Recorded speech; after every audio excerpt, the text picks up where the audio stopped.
Class 10th निर्देशांक geometry उदाहरण number 10। यदि बिंदु ए में 6,1, बी में 8,2, सी में दिया है 9,4 और डी में P,3 एक समांतर चतुर्भुज के शीर्ष इसी क्रम में हो तो P का मान ज्ञात कीजिए। देखिए ये ए बी सी और डी, तो ये चारों मिलकर एक समांतर चतुर्भुज के शीर्ष है। ये चारों बिंदु क्या है? समांतर चतुर्भुज के शीर्ष है, तो एक समांतर चतुर्भुज बना लीजिए।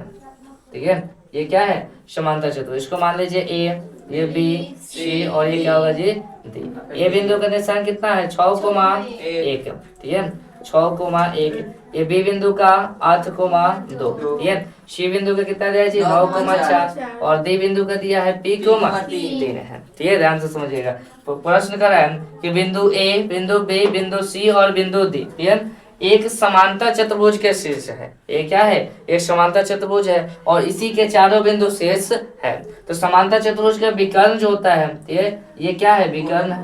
ठीक है, इसको अच्छा सुनिए, ये क्या है जी? विकर्ण। और ये भी क्या है? विकर्ण है। ठीक है, और देखिए तो कह रहा है क्या कि यदि बिंदु ए बी सी और डी एक समांतर चतुर्भुज का शीर्ष है तो P का मान ज्ञात कीजिए। यानी इसका क्या करना है? P का मान ज्ञात करना है। तो देखिए ये एक समांतर चतुर्भुज है ना, और इसके इस समांतर चतुर्भुज के AC विकर्ण, ठीक है, और BD विकर्ण, ठीक है, इस बिंदु पर क्या करे? प्रतिच्छेद कर रहे। प्रतिच्छेद का मतलब क्या है? एक दूसरे को काट रही है। काट रहे हैं ना जी। ये देखो AC विकर्ण यानी A से C आ रही है यहाँ पर, और B से D जो आ रही है यहीं पर आकर क्या एक दूसरे को काट रही है। तो इस बिंदु का नाम दे दीजिए क्या? M। ठीक है, यानी कि AC विकर्ण और BD विकर्ण, ठीक है, एम बिंदु पर दोनों आपस में क्या हो रही है? प्रतिच्छेदित हो रही है। दोनों एक बिंदु पर क्या हो रही है? प्रतिच्छेदित हो रही है। और अब जरा ध्यान दो, ठीक है, अब जो ए बी, ठीक है, ये AC विकर्ण, ठीक है, और DB विकर्ण, ठीक है, ये दोनों विकर्ण को एम बिंदु जो है जो एम बिंदु जो है समद्विभाजित कर रहा है। समद्विभाजित करने का मतलब क्या? कि इधर बराबर और इधर भी बराबर बराबर दोनों ओर क्या कर रहा है? बांट दे रहा है। फिर इधर बराबर और इधर बराबर दोनों ओर ही बांट दे रहा है। बांट रहा है ना जी। यानी एम बिंदु AC विकर्ण और BD विकर्ण दोनों को भी क्या कर रहा है? ठीक है, समद्विभाजित कर रहे हैं। दोनों को क्या कर रहे हैं? समद्विभाजित कर रहे हैं ना जी। अब समद्विभाजित कर रहा था तो बराबर बराबर बांट रहा है, बराबर बराबर बांट रहा है। तो ये DB रेखा पर, मान लो DB एक रेखा है, तो इसके लिए बीच वाला जो इधर भी से भी और इधर से दोनों ओर से बराबर, उसको हम लोग क्या कहेंगे? मध्य बिंदु। बीच वाला जो बीचों बीच हो, जिसके इधर की दूरी बराबर, उसको हम लोग क्या कहेंगे? मध्य बिंदु। तो ये D से B रेखा में, ठीक है, ये M बिंदु क्या होगा? मध्य बिंदु होगा। और AC रेखा में मध्य बिंदु क्या होगा? M होगा। यानी दोनों का मध्य बिंदु क्या है? M ही है। ठीक है, तो सबसे पहले हम लोग लिखेंगे क्या दिया है? दिया है क्या दिया जी? बिंदु ए, बिंदु ए कितना दिया जी? 6,1।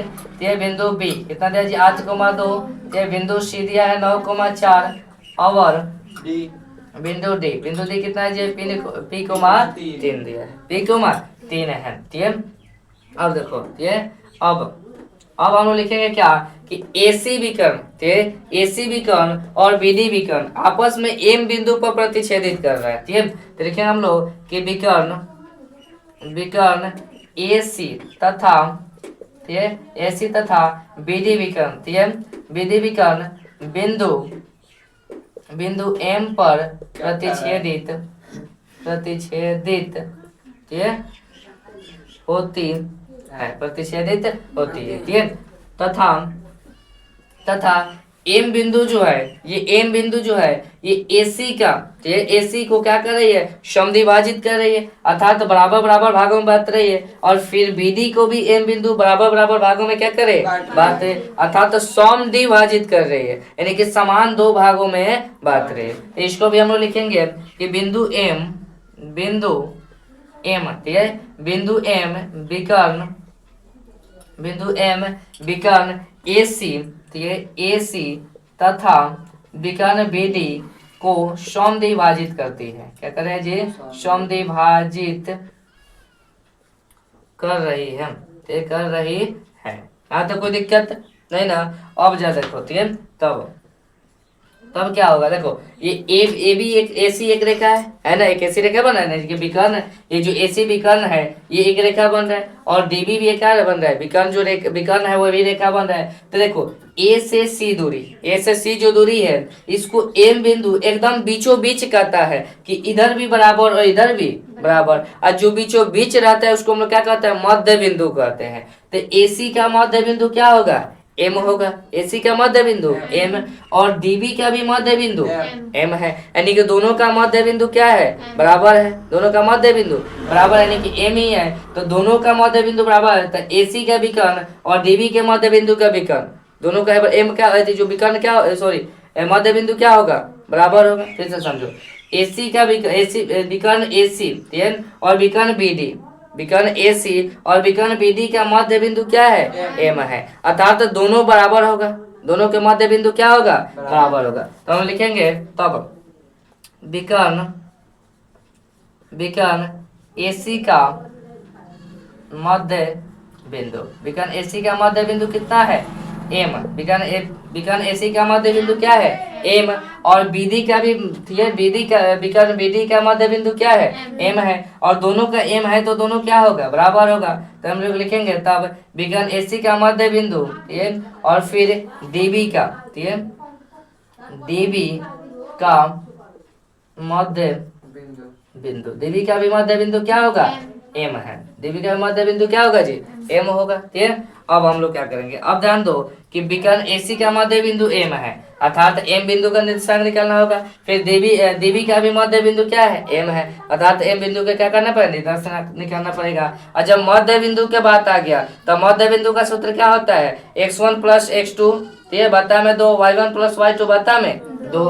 तो एसी का मध्य बिंदु का सूत्र क्या होगा, x1 प्लस x2 बता में 2, y1 प्लस y2 और बता में 2, फिर इधर बराबर है तो बराबर। अब डीबी का मध्य बिंदु एम है, तो इस बिंदु का निर्देशांक निकालने के लिए मध्य बिंदु सूत्र लगाएंगे। तो मध्य बिंदु सूत्र क्या होता है, x1 प्लस x2 बता में 2, y1 प्लस y2 बता में 2 हो गया। यहाँ तक कोई दिक्कत नहीं ना। अब देखो ये ए सी है और ये डीबी है, तो एसी में इसको x1 y1 मान लो और इसको मान लो x2 y2। तो देखो x1 का मान कितना है जी, एसी में 6 और प्लस x2 का मान कितना है 9, अब बता में 2 y1, y1 का मान कितना है जी 1 और प्लस में y2 का मान कितना है 4 है और बता में 2। यहाँ तक कोई दिक्कत है, यहाँ तक किसी को दिक्कत है जी, यहाँ तक किसी को दिक्कत नहीं। ठीक है, अब देखो ये किसका है, डीबी का है, तो डीबी में इसको मान लो x1 इसको y1 और इसको मान लो x2 इसको y2, कोई दिक्कत नहीं ना। तो अब देखो इसको x1 y1 मानेंगे, इसको x2 y2। तो अब देखो x1 का मान कितना होगा p और प्लस x2 का मान 8 और बता में 2 और को में y1 का मान कितना है जी 3 और प्लस में y2 का मान 2 और बता में 2 होगा। यहाँ तक कोई दिक्कत नहीं ना। अब देखो ठीक है, देखो जी अब क्या हो जाएगा, 9 गो 6 गो 15 और बता में 2, 9 6 15 बता में क्या होगा जी 2 और 4 गो आएगा 5 और बता में 2 बराबर p प्लस 8 है तो क्या होगा p प्लस 8 बता में 2 3 गो 2 गो 5 और बता में 2। और एक बात ध्यान दो, ये जो होता है ये जो होता है x का मान होता है और ये y का मान, और ये x का मान और ये y का मान होता है। ठीक है, और दोनों पक्ष बराबर है, अर्थात x वाला x के बराबर होगा y वाला, तो हमें किसका मान निकालना है p का मान। तो हमें क्या करेंगे, इस x को इस x के बराबर रखेंगे ना जी, और बाकी से मतलब है नहीं, मतलब क्योंकि हमें p बिंदु निकालना है। ठीक है, तो हम लिखेंगे अब हम क्या करेंगे, ये 15/2 के बराबर p प्लस 8 को रखेंगे। क्यों रखेंगे, क्योंकि ये भी x का मान बताता है और ये भी, और दोनों बराबर है, तो ये वाला मान इसके बराबर ये वाला इसके बराबर होगा। तो 15/2 बराबर कर देंगे p प्लस 8/2, यानी कि 15/2 बराबर होगा p प्लस 8 और बता में 2 हो जाएगा। अब यहाँ पर हम लोग क्या कर देंगे, बाई CM करेंगे, तो 15 में 2 से गुना करेंगे तो क्या होगा 15 दूनी 30, और p प्लस 8 में 2 से गुना कीजिएगा तो 2 में p से गुना कर 2p और 8 दूनी 16। यहाँ तक कोई दिक्कत।